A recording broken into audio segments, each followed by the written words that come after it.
Welcome to The Fight with Teddy Atlas. I'm Ken Rideout, joined as always by legendary trainer and Hall of Fame broadcaster, the great Teddy Atlas. And Teddy, before we get into it today, I just want to give a special thank you to our sponsor, 10,000, maker of the world's greatest athletic shorts. I know you like these shorts a lot. They're terrific. I mean, I've said it before. I'll say it again. They're comfortable. They're everything you're supposed to have in an athletic wear, where you can move around. You're not in any way prevented from feeling that you can, be free in them and do what you need to do, whether playing basketball, racquetball, or doing fight plans like I do sometimes, things like that. We're going to do a fight plan, matter of fact. We're going to get that into the show. And you know what I'll be wearing? 10,000, baby. Right? I can't wait.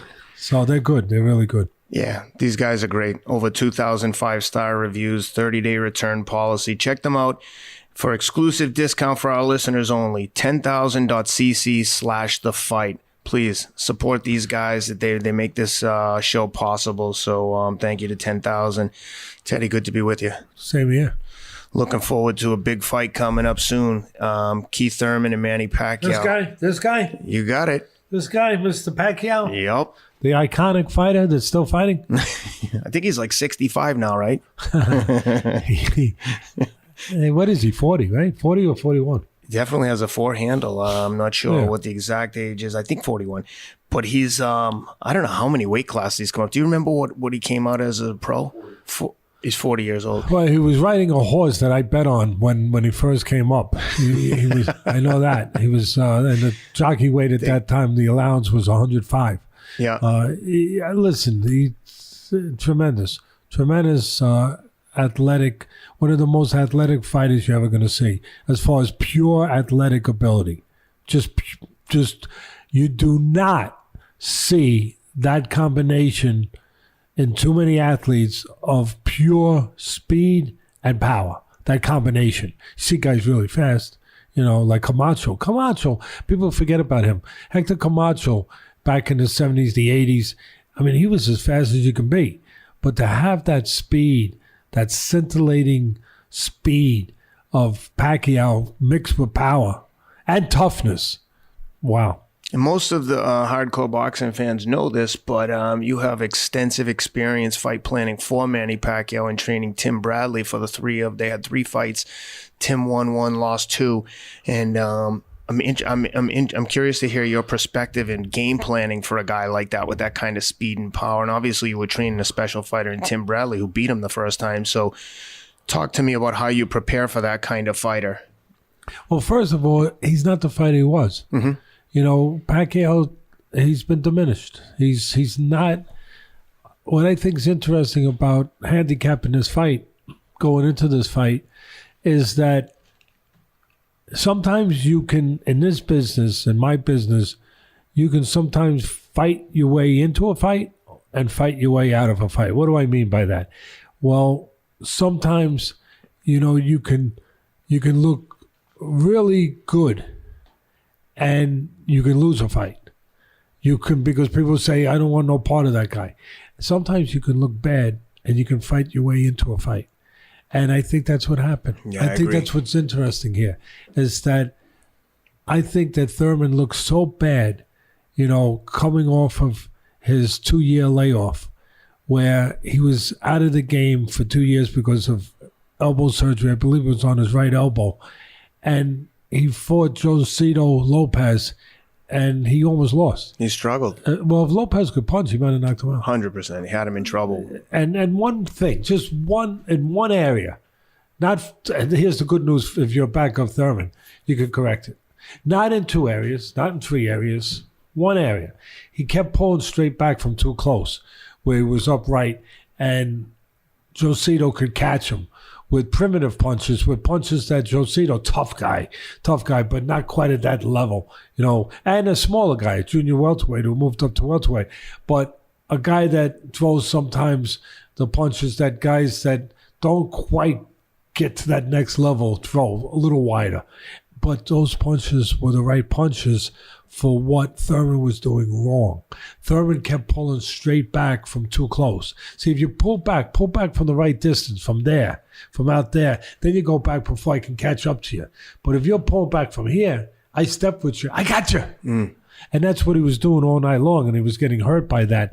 You would think that his trainer, he's got an able trainer, so you would think that they're correct at. They're looking film, they're correct. And again, coming off of the layoff, coming off of that, I know you asked me with the fight plan, but before I go into like just specifics for that, this is where I'd like to go. Is where I'm going now, because I'm making a case that he's not the guy that I'd be making a fight plan with 5 years ago. Yeah. It's a different situation now. And like I said, the first part of it is, obviously Thurman and his people are thrilled to get this fight. It's a money fight. You can only make special money with special guys. And it's a guy that is at the very kindest way at the twilight of his career. And he's got he's got a foot out the door. And he's been involved in politics and other things, and you wonder if Manny's fighting for the right reasons. His legacy is secure already. I can't imagine that he needs money. I mean, imagine it. He needs some better people around him. If these guys makes huge money in every fight. Yeah, but when you weigh your money instead of counting it, when you weigh it in pounds, like in other words, Manny comes out with 50 pounds of money out to the front of his house and passes it out, it can go. It can go. And you have a huge entourage. Ask Muhammad Ali. I know the money was different back then, but still everything's relative. Exactly. Ask Tyson. I know, he's not a lot of people say, well, he's not the sharpest guy, he was stupid. But you could knock a guy and make fun of a guy and say he was stupid, but it happens. It wasn't just him that it happened to. No, it wasn't just Tyson it happened to. It happens to, unfortunately, a lot of athletes, a lot of people that maybe they're in another business too, in the stock business and other business that they make a lot of money quick, fast, and they're not prepared for it. I always tell people that the worst than never having money is having money and losing it. And I've been through some ups and downs in the financial markets, and having money and losing it and having to rebuild is much more troubling than when I never had it. Not that I've had tremendous amounts of money, but when you have ebbs and flows.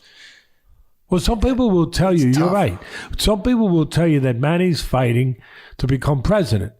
Yeah. I mean, I know a little insight. I know some people that have been around him pretty close. I'm not going to make believe that I know exactly, but maybe more than maybe the average guy. I know some people that have been around him, and that his way of being secure is to become president eventually of the Philippines, and then he'll be okay. Not that they have the kind of money you make in a ring, but he'll be always secure. So in that way. But in the meantime, it is possible. Yeah, it is possible that a man who made $120 million in one night, and you're right to ask that question. Is it possible? But yeah, and we've seen it before. We've seen it in the history of this sport and other sports and other places in the world where people go through money they shouldn't go through. And you shouldn't be in that situation. So you wonder if he's fighting for the right reason. But one thing you can't dispute, you can guess at that. You can't dispute is his age. And the funny thing I see in this fight is that I think that there's a good chance that Pacquiao's people took Thurman, as I was saying, because of how bad he looked. How bad he looked against Josito. There you go. How bad he looked against Josito Lopez. And so they're going to jump on that. A little bit like Canelo's people when they weren't going to go near Golovkin with a 10-foot pole for a while. Everyone has said, and I said it too, they're waiting until he dissipates a little bit. And then all of a sudden, they saw him with Danny Jacobs, and he looked ordinary. Oh, he didn't look great, put it that way. And Danny Jacobs taking nothing away from Danny. He was a real middleweight, and he was a guy at that level. And he looked beatable. He looked flawed. And boom, presto, all of a sudden that fight's made. So Canelo people said, okay, well, take him now. I think that happened again with Pacquiao, where they're looking for a fight that can justify getting paid with the zeros at the end of the check that they need. And all of a sudden they saw him look bad, Thurman. I don't think they would have took him a few years ago, the way he looked. And now they take him. It could be a mistake. Obviously because of the age that Pacquiao's had, and because when you're coming off a 2-year gap, a 2-year, excursion from the sport like Thurman was, it's not inexcusable. It's not unwarranted. It's not unheard of to look bad. Mm-hmm. You can look bad. Your timing's off. Maybe there was another reason why he looked bad. Maybe because Thurman wasn't mentally there. So it was physically, it was mentally, maybe he made too much money. Maybe he doesn't want to fight it anymore. Really, really committed to, the urgency's not there anymore. All those things. But it is not, it's not unheard of that a guy comes off of a layoff and looks bad, and then one fight can make him better. Mm-hmm. See, that's where the danger is for me. That's what this fight's about. One fight might have been all he needed. Maybe he needs another tune-up. He's not getting it. Mm-hmm. But maybe Thurman needed another one. But maybe the one was what the doctor ordered. Maybe that's enough. I've seen it before. That's enough to get him back to where he's got to get, to tell him what was wrong, to get back in the reality of the ring, to find out where you're at. So maybe Pacquiao's people are going to be way off when they see Thurman, thinking they're going to see what they thought what they saw with Josito Lopez, but they're not going to see it here. Maybe. Or maybe they're right. Maybe they're right. Maybe it's a combination of Thurman not having the urgency anymore, not, wanting to fight it. One thing that hurts Thurman, I'm going to say, people are going to say, how's this hurt you? He's too smart. His intellect, he's a smart son of a gun. I like him. But this is a place where his intellect, being so smart, Thurman, could hurt him. Because he understands that fighters could get hurt. He's a reasonable guy. I'm not saying other fighters aren't, but I'm just talking about him. He's a reasonable guy. He's a thoughtful guy. And he understands he doesn't want to wind up like Ali, some of the fighters that go too long. And let's be honest, that's happened. Mm-hmm. And he understands his mortality as a fighter. And sometimes that can, at this stage, that can hurt you because his intelligence, and he's right on everything, will actually hurt him because he'll be thinking about those things. Mm-hmm. And when you're thinking about those things, you take your foot off the gas a little. It's human nature. You start trying to be careful.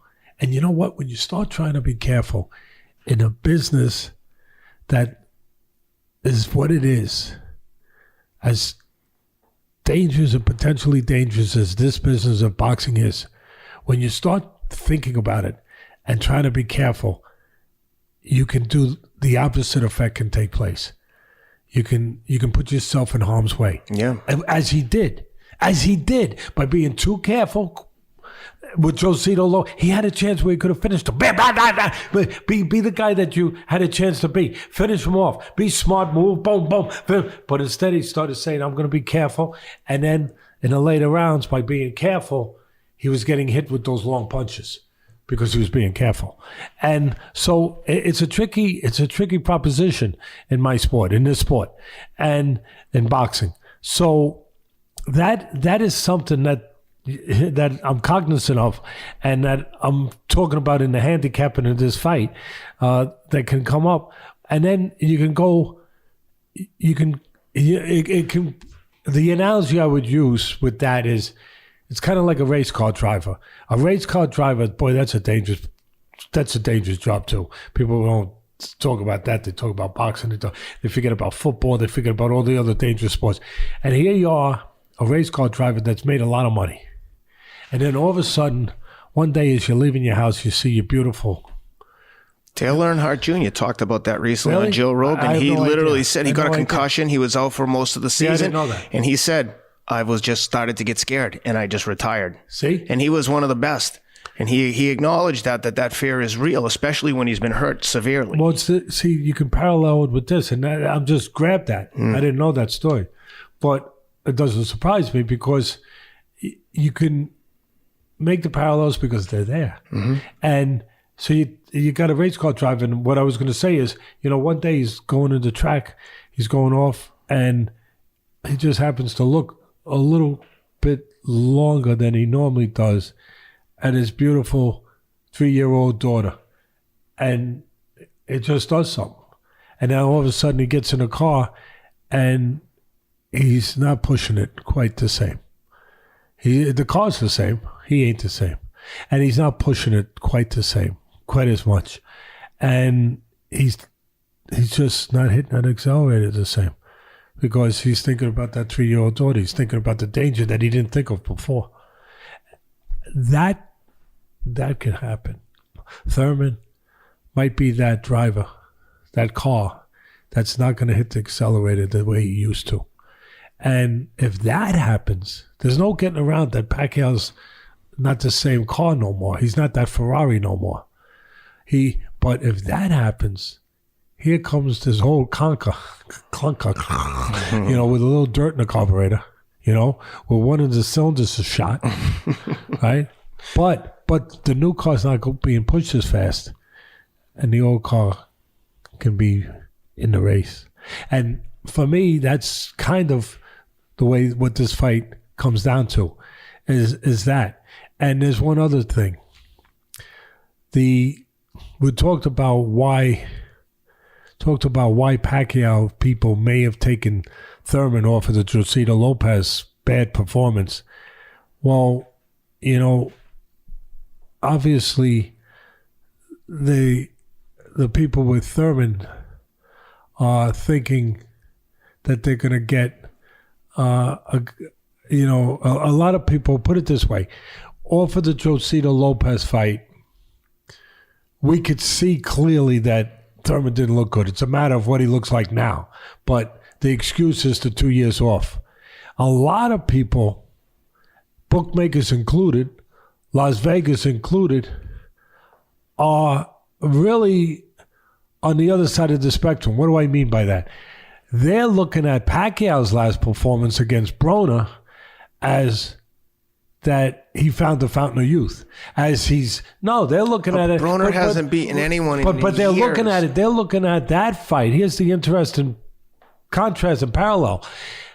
You're looking at the Thurman fight saying he didn't look good. Gee, I could see Pacquiao's people saying, yeah, let's grab him. He didn't look good, but there's a reason for it.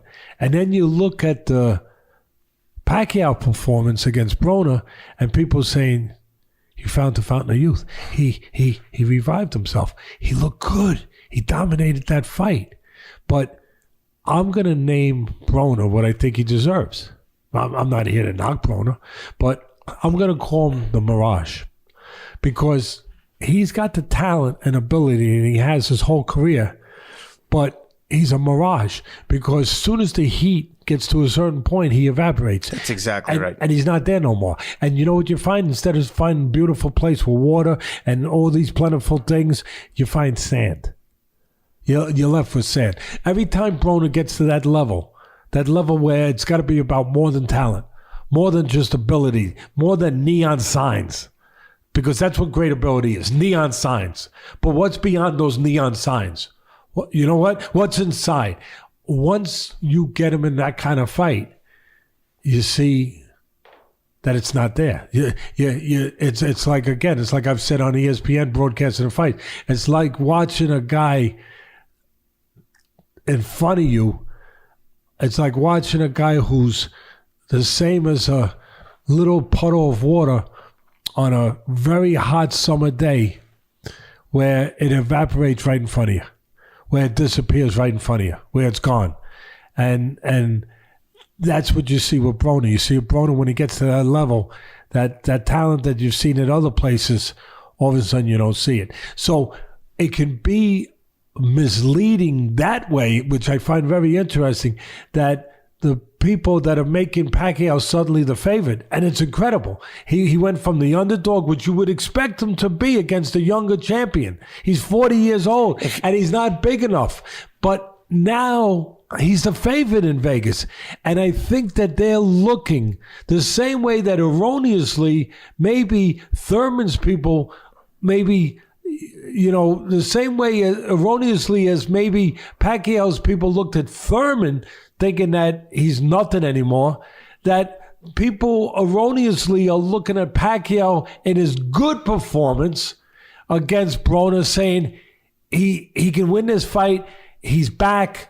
He's still at a certain level.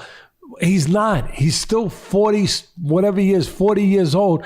And even though he won that fight handily, dominated that fight against a younger, talented guy, I saw things that were wrong. I saw him reaching. I saw him not as fast. I saw his body tone didn't look right. It wasn't the same body tone, the muscle tone. It wasn't the same. It was an older muscle tone. I saw him groping to get in instead of flashing to get in like the Flash. Bang! Right in. I saw him taking too long to get in. What I didn't see was the other guy trying to win. I didn't see the other guy timing him on the way in. I saw the other guy putting more effort into surviving. That's right. And into just, defending, not looking to take advantage of those things. Surviving. After the fight, it almost looked like he was relieved. You would think he won the fight the way he was behaving and carrying on. I mean, he just lost the He probably thought he did because he lives in that alternate universe world. That's comfortable for him. That by living in that world, he can justify things. Well, you know what they say. If you don't have anything good to say, don't say anything. So I don't want to dwell too long on Broner because I don't have a lot of nice things to say. And I'm pointing out facts. Oh, you can. There's plenty to knock from my with him. perspective. Yeah. One thing I want to point out though is, like you said, his body tone looked different, which is an interesting subplot to the fight with Thurman because it's been widely publicized and talked about recently that they are not in the VADA pool. Now, VADA is a voluntary anti-doping agency program. That's not to say, now, I don't know that if USADA has jurisdiction over the fight. I think that the promoter has to select what protocol they're using. VADA is not the only game in town. So just because they're not using VADA doesn't mean they're not doing testing. But the fact that they're not with guys with a guy in Manny who's long been suspected of doping, who's moved up, like we just said, I don't know how many weight classes, but a lot. And now he's 40 years old. He still seems to be fast and strong.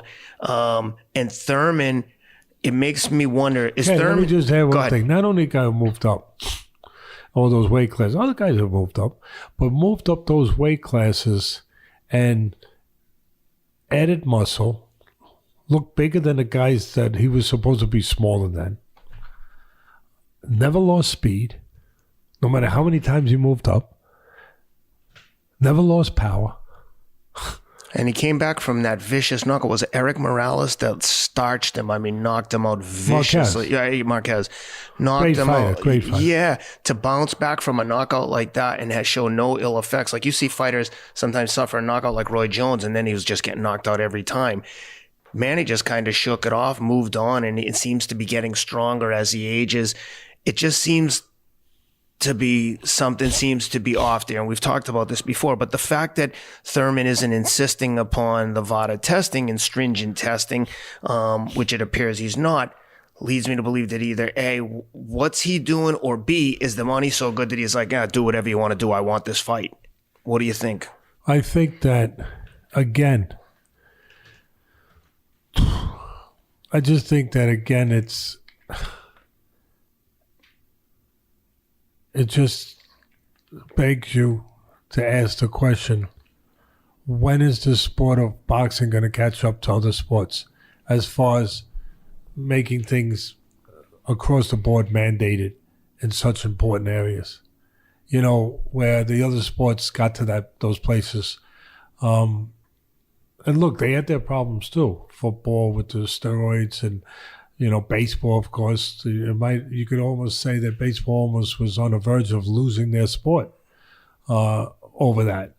But people got involved, and they got involved in testing and random testing and made a policy and put it into place across the board. But you don't get that, and not everybody has to succumb to testing.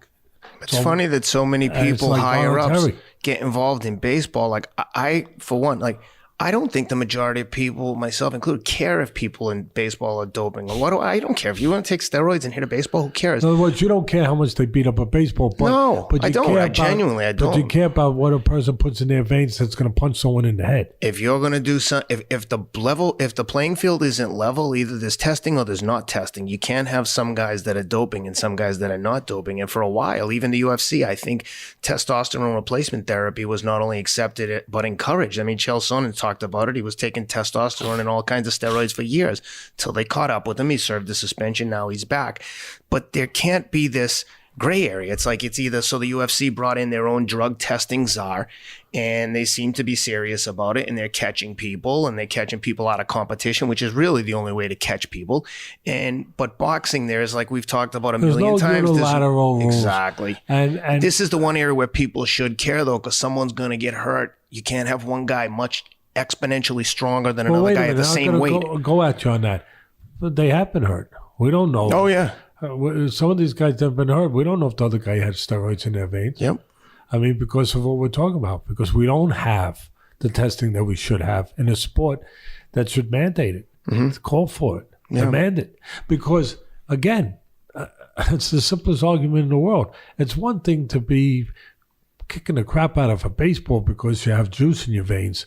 But it's another thing where the intent is to go out there and use your hands to hit another guy in the head, that you might have something in your body that allows you to do it at an extraordinarily enhanced level. Yeah. That could take the guy from being just, temporarily, knocked unconscious to a place where he's actually in a serious condition, where you give somebody.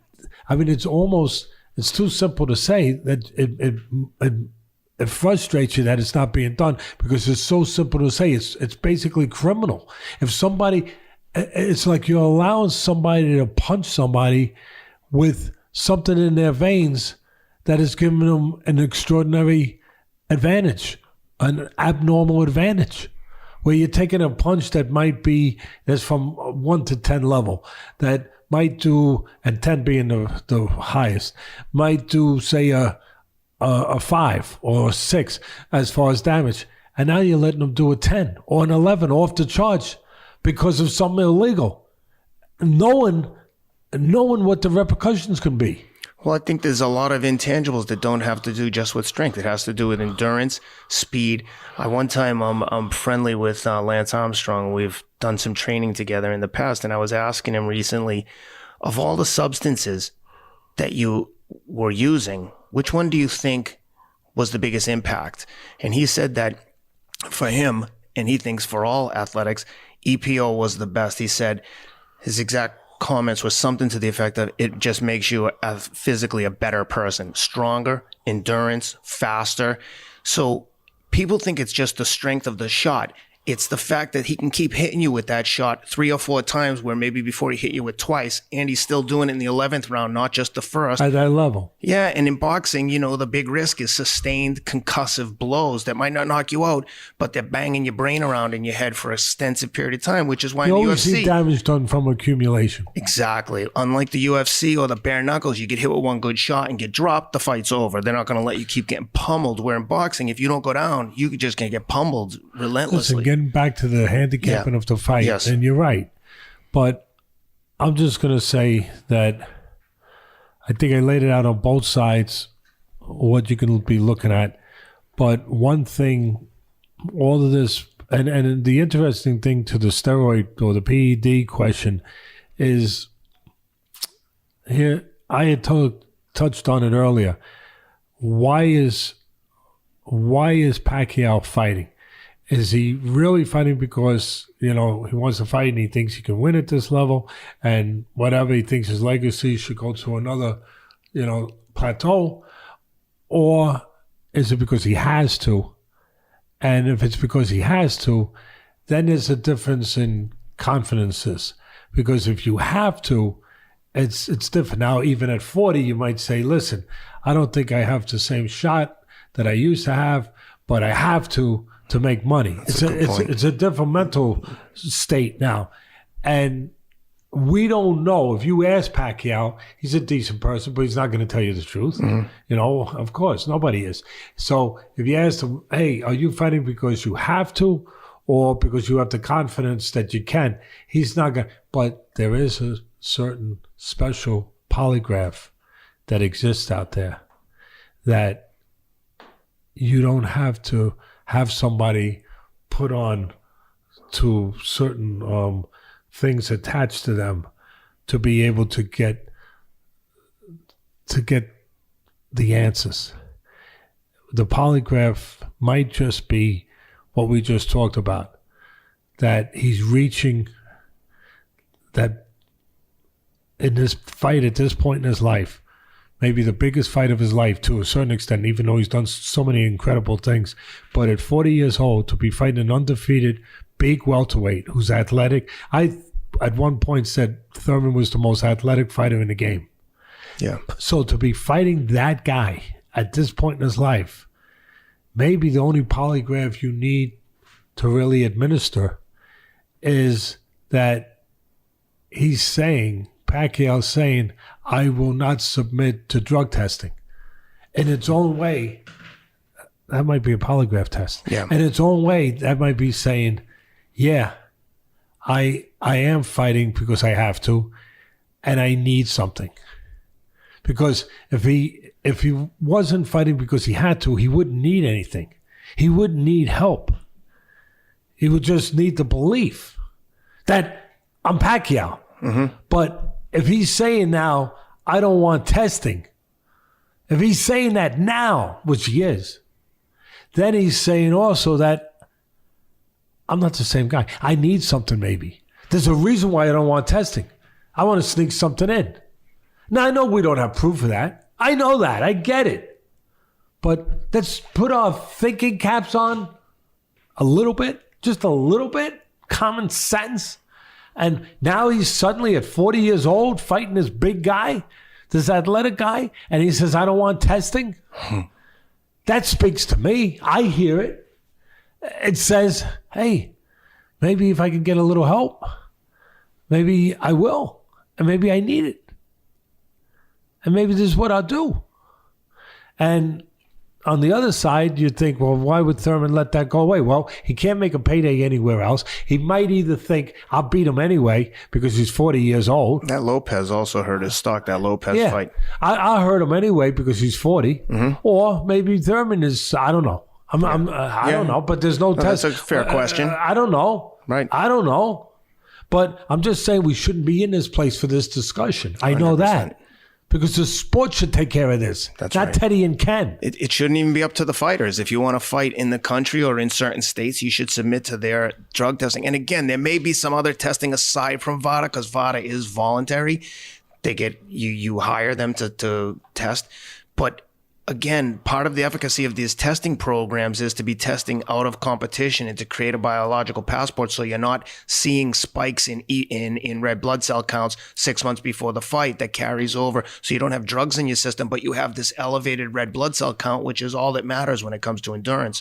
So even these tests that are just testing at the event can be evaded and beat. We've seen it, like the whole Russian country was kicked out of the Olympics for systematic doping. So it's not a big revelation that this is how it works.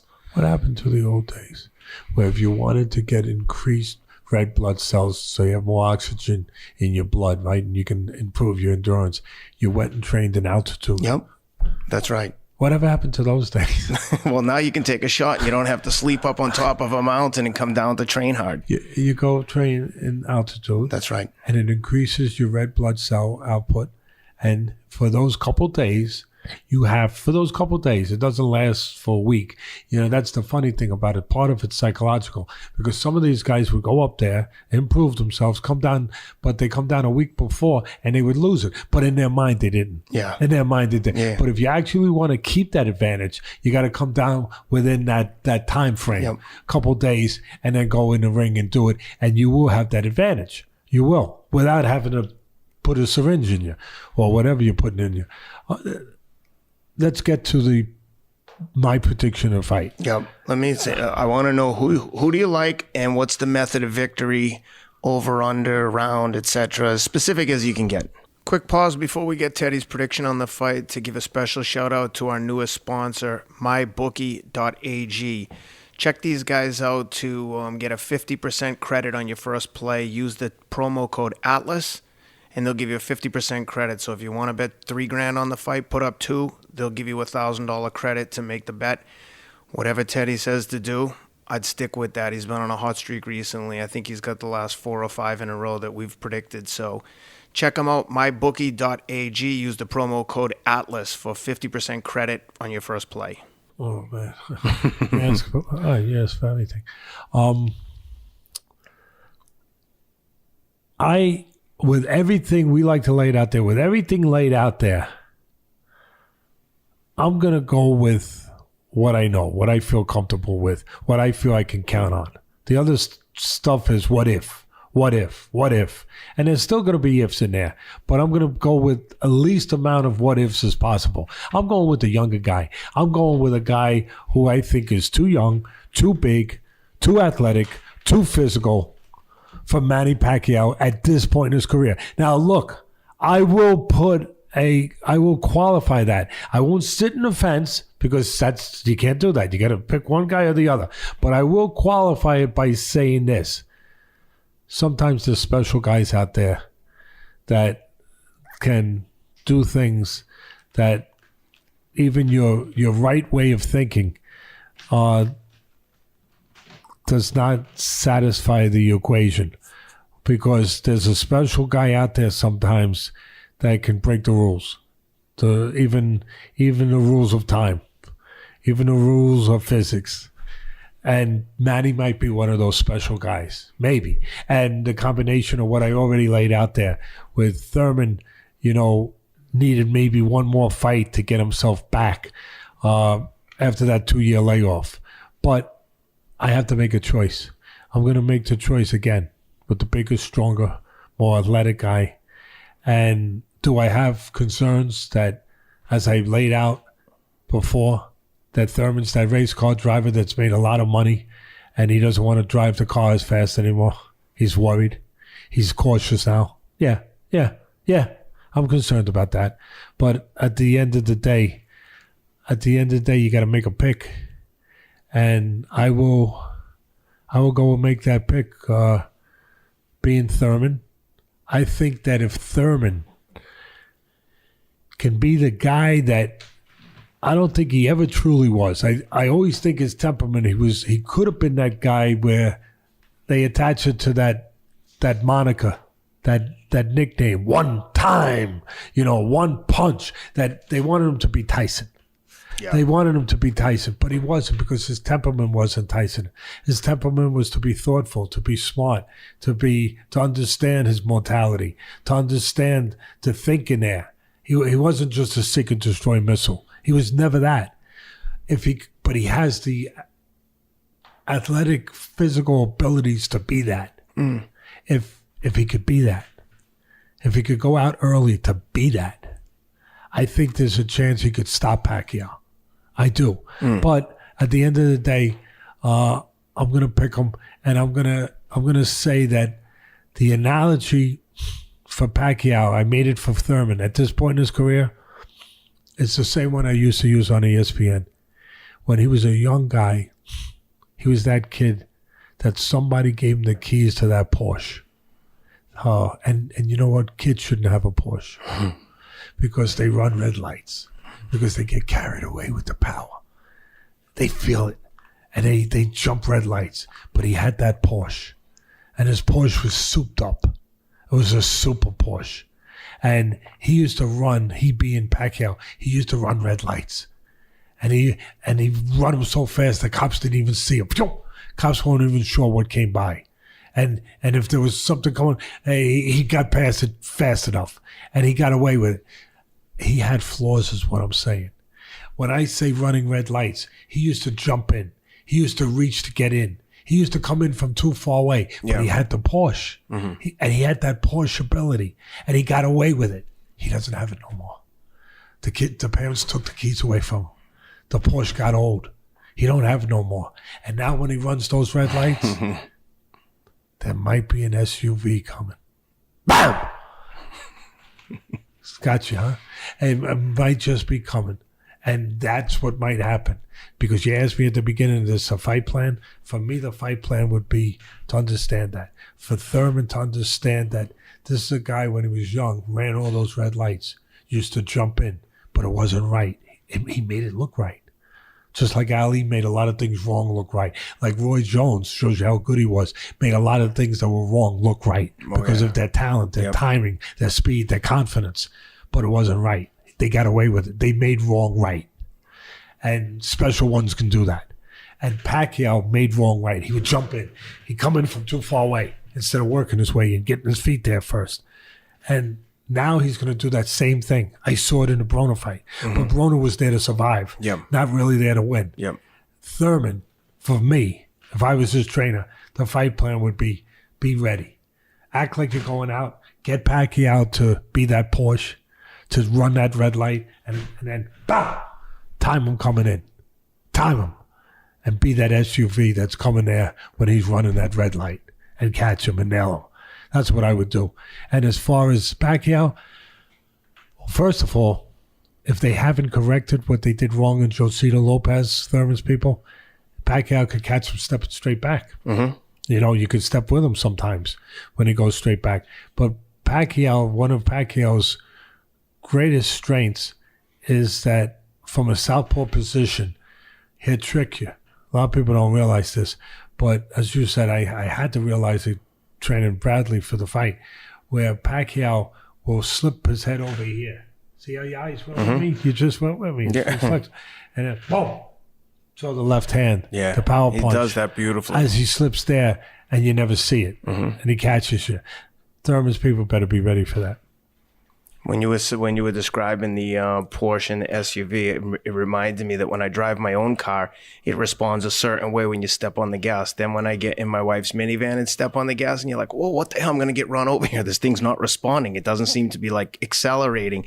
That's what it reminds me of. Is like, even regardless of what Thurman does, Pacquiao might in his mind still be driving the Porsche, but really he's driving the minivan, and he might try to jump in, and it might be too easy for Thurman not to hit him, right? So I think you're right. When you drive that minivan, does it say soccer mom on the back? It says baby on board, picture of all five of us, you know, the stick figure indicating all the... no, I'm kidding. I'm kidding. I made her take all the bumper stickers off before I get in. No, she just has a regular black minivan. But, well, to be a contrarian, I think that if you take the last two fights from each guy out, the Broner fight and the Lopez fight, I think looking on paper, you'd be like, Thurman's going to kill him. But considering the last two fights and just to be the contrarian, I'm going to take Pacquiao and think that for all the reasons that you mentioned, I think Thurman, I'm going to guess that it wasn't an anomaly, that he's slowing down, that the surgery caught up with him, and I think that Pacquiao might pull this off. And for me, it'll be a bigger accomplishment and upset than it's going to be treated as. Because, again, the people in Vegas, the people that are supposed to be experts on this stuff that put the lines up, they've taken an 180-degree turn already. Yeah. They went from Thurman being a favorite to boom, Pacquiao's a favorite. Yeah. You know? So for me, if it happens, and you're right, and I understand your reasoning, if it does go that way, it's quite an accomplishment. I agree. Again, if you take those last two fights out for each guy, you'd look at that fight and be like, Pacquiao has no chance. Thurman's a killer. Because I had like Spence, Crawford, maybe 1A and 1B, and just below Keith Thurman. But after the Lopez fight, I think most people have it 1A and B for Crawford and Spence, and then maybe 2 and 3, Sean Porter and Thurman as a result of that fight. But if you take that out of the equation, it's a different story. But I'm going to take Pacquiao just to have a difference of opinion. We'll see where we go with it. So you like Thurman to go in a decision, or you like him to stop Pacquiao? I think, and again, you hate to be that guy that's sitting on the fence and trying to get your cake and eat it too, but I like him to win the fight. I'm gonna, if I have to go out there with, specifics. If it's not enough, it used to be enough, Ken. If you just said who's going to win, Ken, that used to be enough. The gamblers want to know. But I'm getting nervous because our record's been pretty good. Yeah, it's like a little pressure belt now. Your record's been good. I've been getting killed. Every bet I make, I lose. But no, I messed you up on one. I messed you on one. I said on this air, we laid it out. See, I'll say it when I'm wrong. We laid it out on this air for the fight with Fury, that this guy was going to get crushed.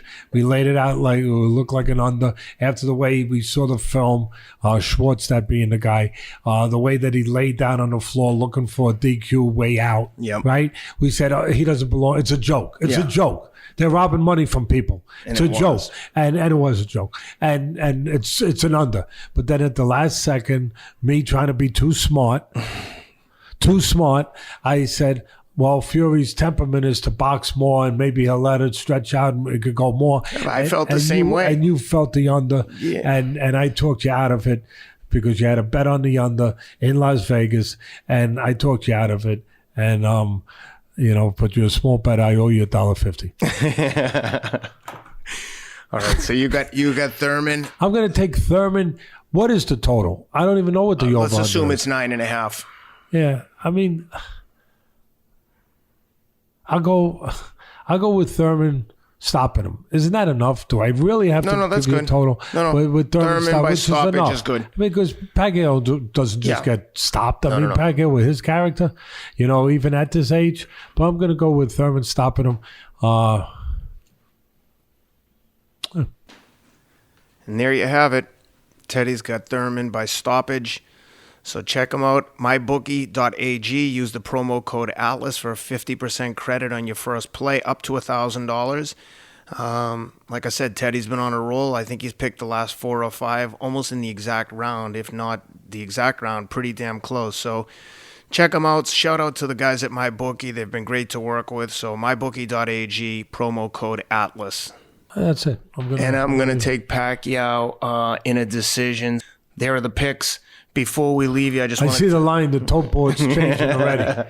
Let's go. What did Teddy pick? Ken pick Pacquiao in a decision. Bet everything against Pacquiao. The mush is in. Before I leave you, before I let you go, I want to talk to you about just a couple other topics that have been on the radar recently. First of all, I want to say thanks again to 10,000 Shorts. These guys are the best. They really have been big supporters of the show. And again, we're only working with sponsors and partners that we've reached out to. We contacted them. Rob and I have used the product for many years. These guys are they're great. And if you want an exclusive discount code, check them out at 10,000.cc/thefight. And maybe we'll get Teddy to sign a pair of shorts for a lucky winner at some point. Before we go, I want to talk to you about this WBC situation with Canelo. They essentially forced him to vacate the belt to one of the Charlo twins, and they elevated Canelo to the WBC Franchise Champion, a title that they literally made up on the spot. I think it infuriated a lot of boxing purists. I know Dan Raphael from ESPN was on a rampage about it, rightfully so. I agree with him. It kind of makes a mockery of the whole thing. Like someone like, for instance, Alex Vosdick, who's the undefeated light heavyweight champ who you train. Like, does that diminish his WBC title because now he doesn't have the franchise belt? The whole thing's a laugher. What about Wilder? He's like, what's his record? 39-0 with 40 knockouts, 40-0 with 39 knockouts. In that context, should he have a franchise belt? He's basically knocked out everyone he's fought except Fury, who he won in a contract. Like, what? I just don't understand. Like, when they're sitting around, who is telling Suleiman, like, yeah, that's a great idea. Let's make a franchise belt, and we'll give that to him. We'll make someone else, give someone else Canelo's belt. I'm dying to hear your thoughts on this one. That's enough for me. It's an unregulated sport to the degree that it's unregulated. It's a travesty. That's not too powerful a word, quite frankly, what they do to the sport. And sometimes the sport becomes less relevant than it should, and that's why. And and they push it towards irrelevancy with their actions. Listen, you asked a question before. You ready for the answer? Why, when they sitting around the room, the people that run these alphabet organizations, these corrupt organizations, and don't a damn person tell me that's too strong a word, because they are. You know, it's just a matter of what are they this second opposed to 5 seconds ago. But they are. It's already been documented. It's already been, go do your work. Go on Google. It's been documented with these organizations where some of the heads of them have been caught on tape selling ratings. Selling ratings. So it's been documented. The problem is the FBI and the people that investigate this don't go after it the way they would go after you or somebody else. And they get, nobody cares enough. That's the problem. You figure out why. I'm not going to figure that out. You figure out why. But nobody cares enough. You see the senators, the congressmen, when something goes wrong in baseball, they get involved. Why don't they get involved in this sport? These athletes count as much, should be protected as much. This sport been around longer than those sports. Why don't they? You know, what happens is, to answer your question direct, and a lot of people, when they hear this, they're going to, I don't know if they're going to fall off their seats, but it is what it is. There is an answer.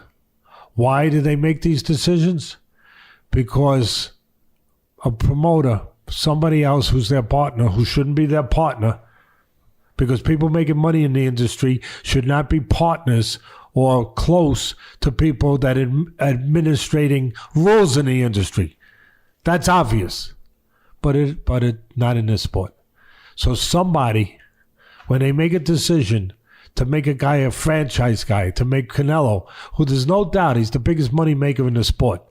So in some ways he's the most important guy in the sport because he brings in the most money in the sport.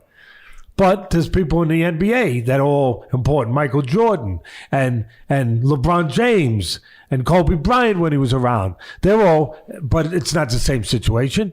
And they all big money makers. And in football, you can come up with the same names, you know, and understand what I'm saying. When you could you could even say, and I'm going to go down a path and I'm going to try to be as fair as I can. But at the end of the day, I'm going to end up in one place, the truth. Where you could say when Nike was involved, they made Michael Jordan partners with them, basically, and gave him his own part of the company, his own shoe, because he was that big, he was that powerful, he was the most powerful guy in the NBA. Fine. One difference. Nike doesn't make rules in the NBA. They're a business that sells sneakers to people that play in the NBA. But they don't make rules in the NBA.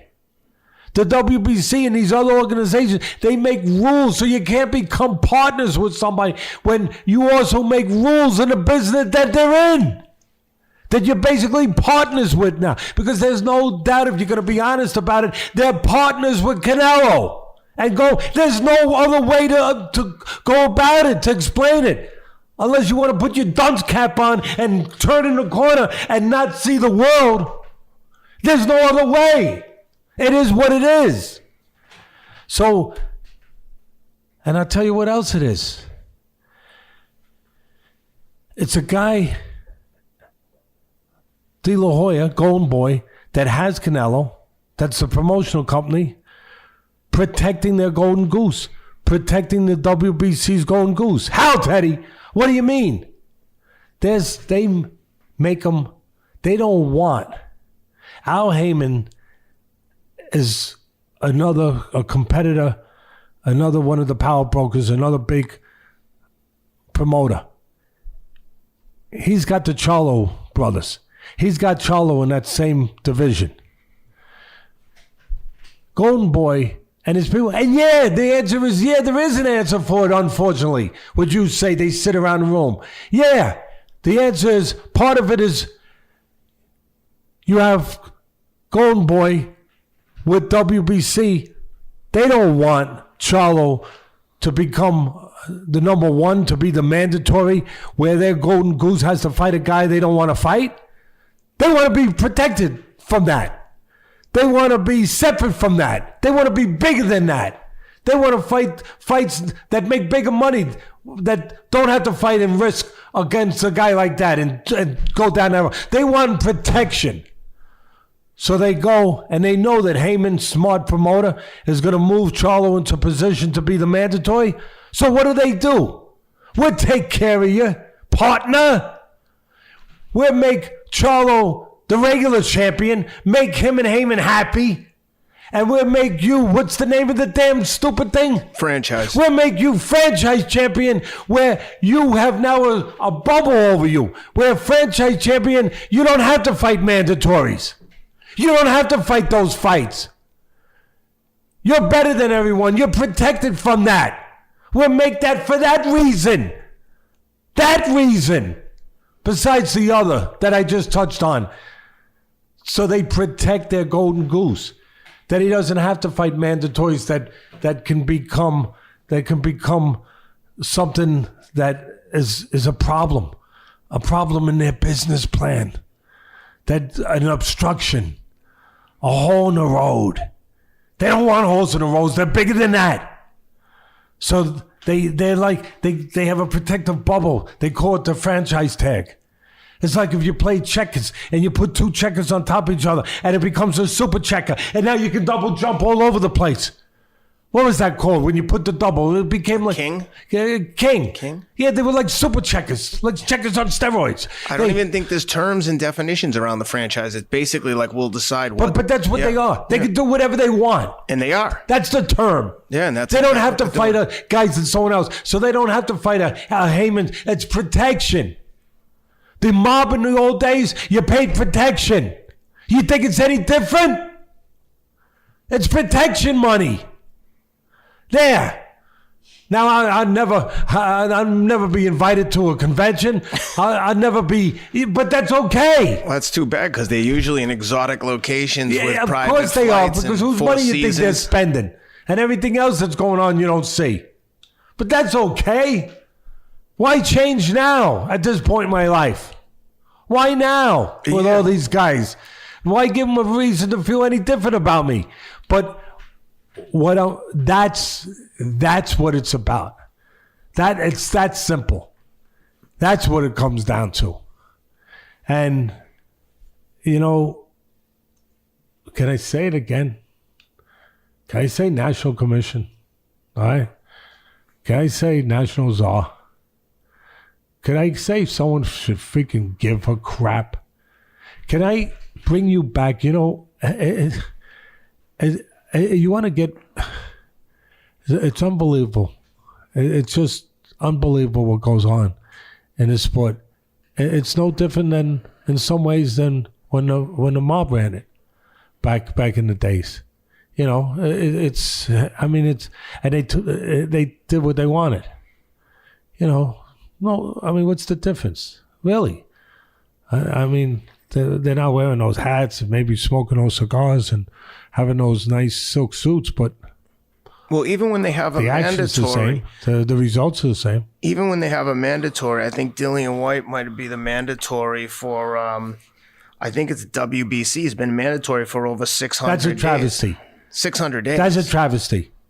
When my blood pressure wasn't high enough a minute ago, you had to go there. You had to go to Dillian White. I'm sorry. You had to go to Dillian White. That's a travesty. He's been a mandatory. They have avoided him and disrespected him as a mandatory for a year and a half beyond when he was supposed to get his mandatory. 600 days. It's supposed to be 9 months. 600 days. Can you explain? A year and a half extra. Can you explain? That they made him sit. Can you explain when you're the mandatory, what does it exactly mean? Clearly, it doesn't mean anything. Usually What's it 9 supposed months. to mean? Usually 9 months, whatever the time is on that organization. That the champion has 9 months to fight to make that Listen, fight. has there been through the history of the sport where you give them a step-aside fee? You give them a step-aside fee to extend the mandatory, to say, let us fight this fight because it's a big money fight, and in all fairness, it's a bigger fight fight. People would rather see it in the sport. It can make more money for everybody. So you're still the mandatory, but allow us to give you some money to step aside. And it's usually significant money, just for the record. So we can extend this a little bit and get this big fight that might not be there later on that the fans want to see. I got you. Yeah, I have no problem. Cool. No problem. But no. That's not what they're doing. How do they avoid That's not what him? they're doing. Listen, because the sport, the only thing noble about this sport is the fighters and what they do when they get in the ring, inside that chamber of truth. That's the only thing truthful about this sport. There's nothing else truthful about it. There's nothing else noble about it. There's nothing else significant about it or worth applauding about it or virtuous about it. It's just the fighters getting in the ring and laying it on the line and how they're willing to do that and to face their own doubts, their own shortcomings, to put that all there for the world to see and see who's better and who can be better. That's the only thing noble about the sport. The rest of it's not. And, you know, I don't give a frick no more about people that they don't want to live within those quarters of truth.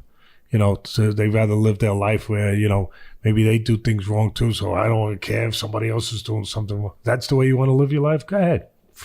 I'm no perfect guy. I'm no saint at all. But I care about what I have control of what I know to be right and wrong, and what I can allow myself to know to be right or wrong, and to make myself be conscious of what's right and wrong and behave accordingly, and to hope that that is the right way in living, and to believe that's the right way in living, and to believe that that is the right way in parenting, and examples to show to your kids.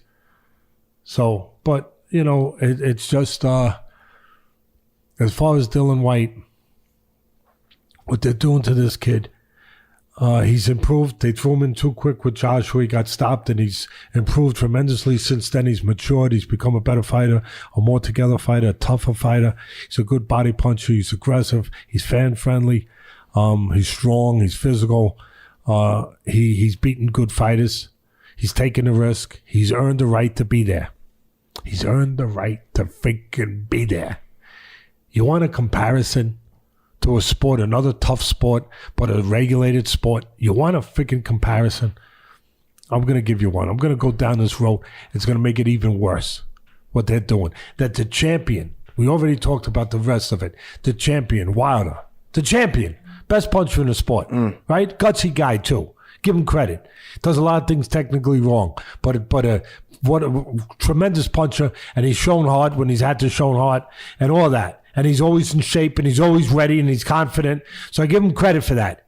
But where the hell do you get off? Where does the sport allow you to get off? Where you can actually dictate to White and then not even hide it. And I want Rob, our great producer, to find this. He'll find this on this website so everyone out there can see it, because apparently a lot of you fans haven't made yourself verse of this. You haven't read this because you'd be in an uproar if you had. You'd be upset if you had. Let him get this article where he admits on one of these websites, on one of these writers, he brags where Wilder says, yeah, they're talking about the issue of Dillian White being a mandatory so long, and where he hasn't gotten his just due, and he hasn't gotten his shot, and all that stuff. And he says, yeah, I told him. What I'm about to say, I can't freaking believe I'm saying it, because it shouldn't be allowed to be said in a sport that calls itself a sport. That's supposed to be a regulated sport. He says, I told him, sign with us. I told him, sign with the PBC, sign with Al Heyman, you'll get the fight. Are you kidding me? That's called extortion. Go back to the 50s when Frankie Carbo, a murderer, the head of a mobster, ran boxing. He did that. He used to tell guys what they had to do. And they had to do it or they didn't get a shot. Frankie Carbo, Mr. Gray. He ran boxing. And there became something called the Keith Thurman investigations because of that. Senator Keith Thurman came forward and started an investigation into boxing that got Carbo and those people out of boxing. Got it out of boxing because of that. Where's Keith Thurman now?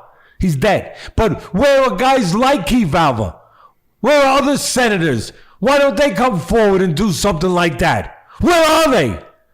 And then not enough that he says, yeah, and he's bragging about it. He's not even afraid. You should be, Don't let anyone hear you say that, because that's not allowed. Of course, it's boxing. Everything's allowed. So he goes and he says, there's the story, because I knew Rob would come through. It's right there. It's not Teddy Atlas saying it. Why nobody says anything about this? It's right there. So he's bragging. He says, yeah, we told Dillian White, come sign with us and you get the shot. Yeah, I gave him two options. I told him sign with the PBC when he came over from the network shopping or whatever he was doing here. So I told him, yeah, just sign with us, a one-fight deal, no problem. We'll get that fight on. We can get it on. I'll give you the shot. But that was the one time. Strike. Yeah. And then strike two. You know what strike two? It's not enough that he oh my God. Oh, it's not enough that he admits to basically a criminal act. I mean, in some places. I mean, really, extortion in some places. It's not enough that he's saying that he's extorting somebody. Then he goes around and he says, strike two. He said, you know what? I gave him the chance. Then I said to him, fight Ortiz. Who are you to tell who's going to fight? You're the fighter. Fight Ortiz. Fight Ortiz and then I'll fight you. Who are you to dictate that? That would be like Tom Brady in the NFL, a regulated sport, a tough sport, but a regulated sport, Ken. That would be like Tom Brady telling the Kansas City Chiefs after they earned their right, the way Dillian White earned his right to play the New England Patriots next. They earned their right. Kansas City earned their right. That would be like Tom Brady saying, nah, go and play New Orleans. And then you can play us. No, that's what it would be like. Well, I know what you're saying. By the way, shout out to Bad Left Hook. They put up awesome content. They're the ones who posted this article. I just want to credit them there, badlefthook.com. One other thing that he says here. Do you understand the significance? Tom Brady can't tell the Kansas City Chiefs, we ain't playing you, I'm not playing you. You got to go play New Orleans, and then I'll consider playing you. I'll play you then. Can't do that. One other thing that he says here is he says, yeah, fight a one-fight deal. What people don't know, and I know this from some fighters, one of them's fighting on the Pacquiao card. If you don't have a promoter and you want a shot against the champion of a particular promoter, they're going to say, oh, yeah, it's a one-fight deal. Unless you win, then in which case I get your next 3 fights to promote. And a lot of times they have those clauses that we talked about earlier off the air about where it rolls over at a certain thing. You win this fight, now I got you for 2 more fights. No one's going to give you a shot against their champion if you don't have a promoter without signing with them in the case that you win. So even this, sign a one-fight deal and it's on. Yeah, unless you win, in which case then now we're going to Al Heyman will have the next 3. And that's not picking on Al Heyman. That's just the way it works. So this whole comment is out of context. Like no one would say, come fight my champion, one-fight deal. And if you win, off you go, sign with another promoter. That would never happen in a million years. Why would a promoter do that? So this whole thing is getting crazy. And, Dillian White's on the outside looking in. He's with the Zone. And now Al Heyman's got Andy Ruiz. And now instead of, I think he'll win it. I hope he wins it. Yeah. But instead of fighting for what he deserves, title, he's got to fight, I think, Rivas, the undefeated fighter from, I forget where he's from, but I believe he's an undefeated, he's fighting him instead. Yeah. And I think fairly soon. I think Rob will probably look it up and see exactly what the calendar tells us. But he should be fighting for the title. He should have fought for the title already. And the last thing I'll say about this organization with these belts, you know, they have devolved. I didn't think, I'll give them credit. Yeah, Ken, I'm giving them credit. I didn't think they could go any lower.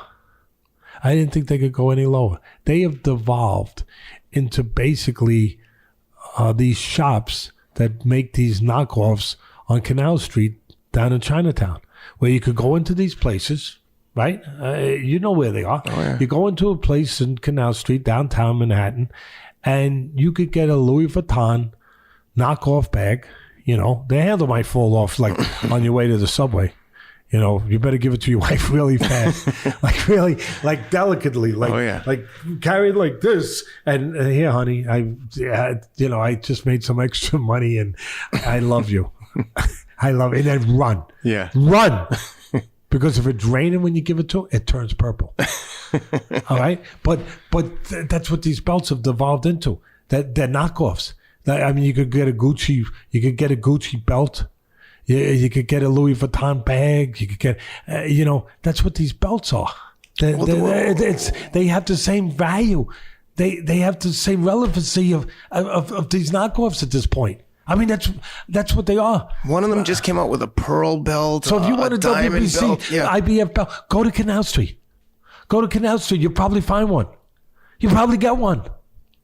They're for sale. They're for sale on Canal Street.